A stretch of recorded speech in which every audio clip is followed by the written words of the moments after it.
ಆತ್ಮೀಯ H16 news ಅರ್ಥಾತ್ ಹೇ ಸೀತಾರಾಮ್ಗೆ ಸ್ವಾಗತ. ನಾನು ನಿಮ್ಮವ MI ಅಥವಾ ಮಲ್ಲಪ್ಪ ಜೋತಾವರ್. ಆದ್ಮೇಲೆ ಈಗ ತಾವು ದಿನ ಸುದ್ದಿಗಳನ್ನ ಅದರ ಜೊತೆಗೆ ವಿಶೇಷತೆಗಳನ್ನ ನೋಡ್ತಾ ಹೋಗಿ ವಿಶೇಷ ಈ ಮೊದಲನೇ ಸುದ್ದಿಯನ್ನು ನೋಡಿ.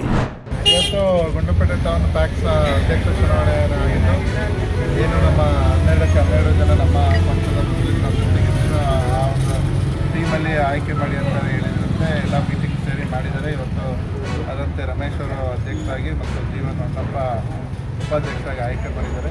ಸೊ ಮುಂದಿನ ದಿನಗಳಲ್ಲಿ ಬ್ಯಾಂಕಿನ ಹೆಚ್ಚಿನ ಅಭಿವೃದ್ಧಿಗೆ ಒತ್ತು ಕೊಡಬೇಕಾಗಿದೆ. ಯಾಕಂದರೆ ಈ ಬ್ಯಾಂಕಲ್ಲಿ ಸಾಲ ತಗೊಂಡಿರೋರೆಲ್ಲ ಈಗ ಟೀಕೆ ಮಾಡ್ಕೊಂಡು ಓಡಾಡ್ತಿದ್ದಾರೆ. ಸೊ ಹಂಗಾಗಿ ಫಸ್ಟ್ ಅವರು ಈ ಬ್ಯಾಂಕಿನ ಸಾಲನ ತೀರಿಸೋ ಮುಖಾಂತರ ಹೊಸ ಟೀಮ್ಗೆ ಬೆಂಬಲ ಕೊಡಬೇಕು ಅಂತ ಮನವಿ ಮಾಡ್ತೀನಿ. ಯಾಕಂದರೆ ನಾವು ಟೀಕೆ ಮಾಡಿ ಪ್ರಯೋಜನ ಇಲ್ಲ. ಬೆಳಗ್ಗೆ ಎದ್ದರೆ ಟೀಕೆ ಮಾಡೋಕ್ಕಿಂತ ಹೆಚ್ಚಾಗಿ ಆಗಬೇಕಾಗಿರೋ ಕೆಲಸ ಆಗಬೇಕಾಗಿರೋದನ್ನ ಸಪೋರ್ಟ್ ಮಾಡಿದ್ರೆ ಖಂಡಿತವಾಗ್ಲೂ ಪಕ್ಷಾತೀತವಾಗಿ ಬ್ಯಾಂಕ್ ಬೆಳೀಲಿಕ್ಕೆ ಅವಕಾಶ ಆಗ್ತದೆ.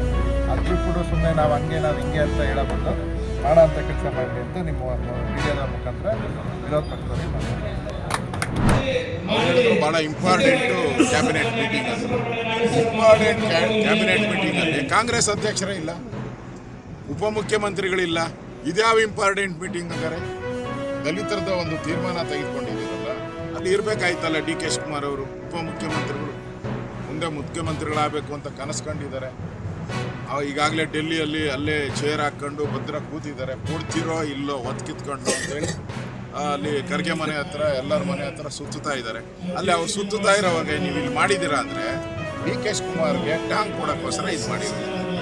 ಡಿ ಕೆ ಶಿವಕುಮಾರ್ ಅವ್ರನ್ನ ಈ ಸಮುದಾಯದ ವಿರೋಧಿ ಅನ್ನೋದು ಬಿಂಬಿಸೋಕೆ, ಯಾವ ದಲಿತ ಸಮುದಾಯದ ವಿರೋಧಿ ಅಂತ ಬಿಂಬಿಸೋಕ್ಕೋಸ್ಕರ ಮಾಡ್ತಾ ಇರುವಂಥ ಒಂದು ಕ್ಯಾಬಿನೆಟ್ ಇದಷ್ಟೇ. ಇದೆಲ್ಲ ಸಿದ್ದರಾಮಯ್ಯನವ್ರ ಪ್ಲ್ಯಾನು. ಅವ್ರು ಮೊದಲಿಂದ JDS ಇದ್ದಾಗೂ ದೇವೇಗೌಡರನ್ನ ಹೆಂಗೆ ಮುಗಿಸ್ಬೇಕು ಅಂತ ಮಾಡಿದ್ರು.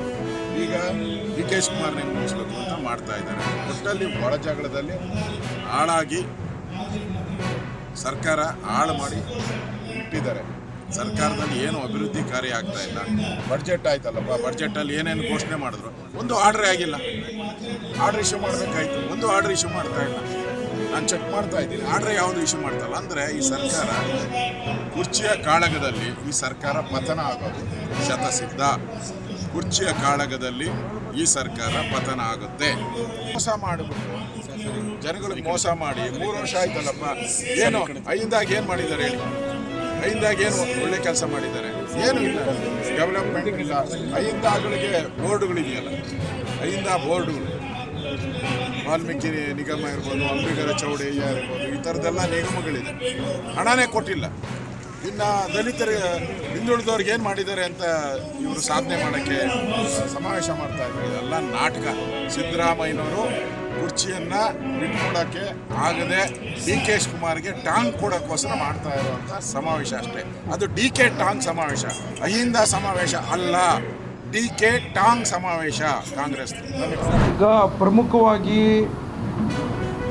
ಏನು ನಮ್ಮ ಇಂಡಿಯನ್ ಮಾನ್ಸೂನ್ಸು ರೈನ್ಫಾಲ್ಸು ಫೋರ್ಕ್ಯಾಸ್ಟ್ ಇರುತ್ತಲ್ಲ, ಅದನ್ನು ನಾವು ಡಿಪೆಂಡೆಂಟ್ ಆಗಿ we will take the decisions.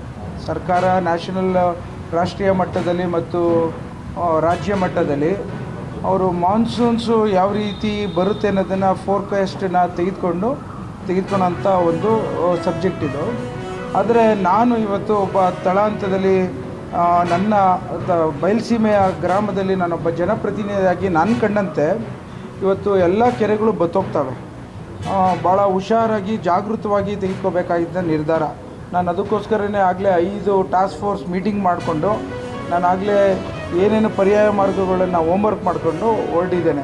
So ಹಾಗಾಗಿ ನಾನು ಎಲ್ಲರಿಗೂ ನನ್ನ ತಾಲೂಕಿನ ರೈತರಿಗೆ ಜಾಗೃತಿ ಮೂಡಿಸೋಂಥ ಪ್ರಯತ್ನ ಮಾಡ್ತಾಯಿದ್ದೀನಿ. ನೀವು ತೋಟ ಹೊಲ ಗದ್ದೆಗಳ ಬಗ್ಗೆ ಚಿಂತನೆ ಬಿಟ್ಟು ಜನ ಮತ್ತು ಜಾನುವಾರು ಬಗ್ಗೆ ಕುಡಿಲಿಕ್ಕೆ ನೀರನ್ನು ನಾವು ಆಲೋಚನೆ ಮಾಡೋಂಥ ಸಂದರ್ಭದಲ್ಲಿ ರೇಷನಿಂಗ್ ಒಂದು ಏನು ಪರಿಸ್ಥಿತಿ ಬರುತ್ತೆ ಅದನ್ನು ನಾವು ಮಾಡ್ಕೋಬೇಕು ಅಂತ ಹೇಳಿ ನಾನು ಆಗಲೇ ಜನಕ್ಕೆ ಜಾಗೃತಿ ಮೂಡಿಸೋಂಥ ಪರ್ಯಾಯ ಮಾರ್ಗದಲ್ಲಿ ಹೊರಟಿದ್ದೇನೆ. ನಮ್ಮ ಸರ್ಕಾರಕ್ಕೂ ನಾವು ಸಲಹೆ ಕೊಡೋಂಥದ್ದು ಭಾಳಷ್ಟು ಜನ ಇದ್ದಾರೆ ಇದಕ್ಕೋಸ್ಕರನೇ. ಸೊ ಹಾಗಾಗಿ ನಮ್ಮ ಮಾನ್ಯ ಮುಖ್ಯಮಂತ್ರಿಗಳು ಮತ್ತು ಉಪಮುಖ್ಯಮಂತ್ರಿಗಳು ಸಲಹಾ ಕಮಿಟಿ ಮೀಟಿಂಗ್ಗಳಲ್ಲಿ ಅವ್ರನ್ನೆಲ್ಲರದ್ದು ಅಡ್ವೈಸ್ ತೆಗೆದುಕೊಂಡು ವಿಶೇಷವಾಗಿ ಜನರಿಗೆ ಬದುಕಲಿಕ್ಕೆ ದಿನನಿತ್ಯ ಬಳಕೆ ಆಗುವಂಥ ನೀರಿನ ಪ್ರಮಾಣವನ್ನು ಎಷ್ಟು ಬೇಕಾಗಿದೆ ಯಾವ ರೀತಿ ಬಳಸಬೇಕು ಅನ್ನೋದನ್ನು ದೃಷ್ಟಿ ಇಟ್ಕೊಂಡು ರೈತರಿಗೂ ತಮ್ಮ ಬೆಳೆಗಳು ಹಾನಿ ಆಗದಂಗೆ ಅದನ್ನು ಎಲ್ಲ ಮುಂಜಾಗ್ರತೆಯನ್ನು ತೆಗೆದುಕೊತಾರೆ ಅನ್ನೋದು ಭಾವನೆಯಲ್ಲಿದ್ದೇನೆ.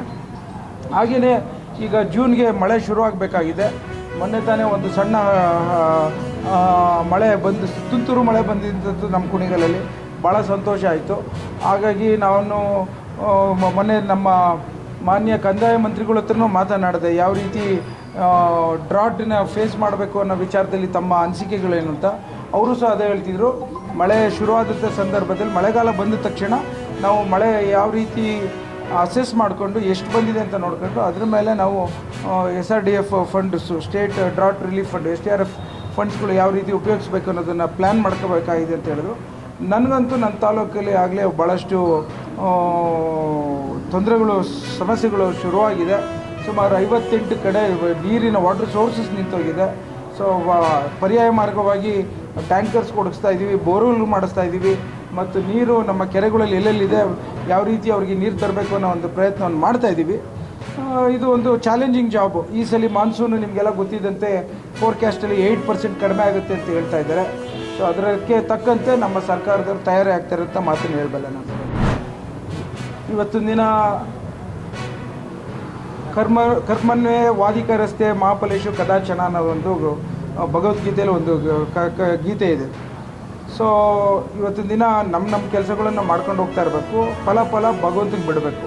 ಅದರಂತೆ ನಮ್ಮ ನಾಯಕರಾದಂಥ DK ಶಿವಕುಮಾರ್ ಸಾಹೇಬರು ಇವತ್ತಿನ ದಿನ ಕಾಂಗ್ರೆಸ್ ಪಕ್ಷದ ಹೊರೆಯನ್ನು ತೆಗೆದುಕೊಂಡು ಇವತ್ತು given a lot of effort. ಎಲ್ಲ ವಿಚಾರದಲ್ಲೂ ಪ್ರತಿಯೊಂದು ಹೆಜ್ಜೆಯಲ್ಲೂ 40 ವರ್ಷದಿಂದ ಭಾಳಷ್ಟು ಶ್ರಮ ಪಟ್ಟಿದ್ದಾರೆ ಅನ್ನೋದು ಇಡೀ ಕರ್ನಾಟಕ ಜಗತ್ತಿಗೆ ಗೊತ್ತು. ಸೊ ಹಾಗಾಗಿ ಅವ್ರಿಗೆ ಒಳ್ಳೆಯ ಸ್ಥಾನ ಸಿಗಬೇಕು ಅಂತ ರಾಜ್ಯದಲ್ಲಿ ಭಾಳಷ್ಟು ಜನ ಆಸೆ ಆಕಾಂಕ್ಷೆ ಇರೋಂಥದ್ದು ಸಹ ಗೊತ್ತಿದೆ. ಅದರಲ್ಲಿ ನಾನು ಒಬ್ಬ. ಅದು ಮುಂದಿನ ದಿನಗಳಲ್ಲಿ ಹೈಕಮಾಂಡ್ ಅವ್ರು ನಿರ್ಧಾರ ತೆಗೆದುಕೊತಾರೆ ಅನ್ನೋದನ್ನು ನಾವೆಲ್ಲ ಆವತ್ತಿಂದಲೂ ಹೇಳ್ತಾ ಬಂದಿದ್ದೇವೆ. ಸೂಕ್ತ ಸಮಯದಲ್ಲಿ ಸೂಕ್ತ ನಿರ್ಧಾರ ತೆಗೆದುಕೊತಾರೆ ಅನ್ನೋದನ್ನು ಆಶಾ ಭಾವನೆಯಲ್ಲಿ ನಾವಿದ್ದೇವೆ. ನಾನೊಂದು ಅದನ್ನೇ ಹೇಳ್ತಾ ಇದ್ದೀನಿ, ಕಂಪ್ಲೀಟ್ ಮಾಡ್ತಾ ಇದ್ದೀನಿ. ಸೊ ಹಾಗಾಗಿ ಇವತ್ತಿನ ದಿನ ಹೈಕಮಾಂಡ್ ಅವರು ಅವರ ಶ್ರಮಕ್ಕೆ ಫಲವನ್ನು ಕೊಡ್ತಾರೆ ಅನ್ನೋದು ನಾವೆಲ್ಲ ನಂಬ್ಕೊಂಡಿದ್ದೇವೆ. ಸೊ ಮೇ 15ಕ್ಕೆ ಅವ್ರ ಹುಟ್ಟುಹಬ್ಬ ಇದೆ. ಸೊ ಅಷ್ಟು ಸಂದೇಶ ಸಾಕು ಅಂತ ನಾನು ಅನ್ಕೋತೀನಿ. ಮೇ 15ಕ್ಕೆ ಹುಟ್ಟುಹಬ್ಬ ಇದೆ, ಸಂತೋಷ ಸಿಗುತ್ತೆ ಅಂತ ನಾನು ಭಾಳಷ್ಟು ಆಶಾಭಾವನೆಯಲ್ಲಿ ಭಾಳಷ್ಟು ಜನ ನನ್ನಂಥ ಕಾರ್ಯಕರ್ತರುಗಳು ಇದ್ದಾರೆ ಅಂತ ಅನ್ಕೋತೀನಿ. ಆತ್ಮೀಯ H16 ನ್ಯೂಸ್ ಅರ್ಥಾತ್ ಹೇ ಸೀತಾರಾಮ್ಗೆ ಸ್ವಾಗತ. ನಾನು ನಿಮ್ಮವ MI ಅಥವಾ ಮಲ್ಲಪ್ಪ ಜೋತಾವಾರ್. ಆದ್ಮೇಲೆ ಈಗ ತಾವು ದಿನ ಸುದ್ದಿಗಳನ್ನ ಅದರ ಜೊತೆಗೆ ವಿಶೇಷತೆಗಳನ್ನ ನೋಡ್ತಾ ಹೋಗಿ ವಿಶೇಷ ಈ ಮೊದಲನೇ ಸುದ್ದಿಯನ್ನು ನೋಡಿ.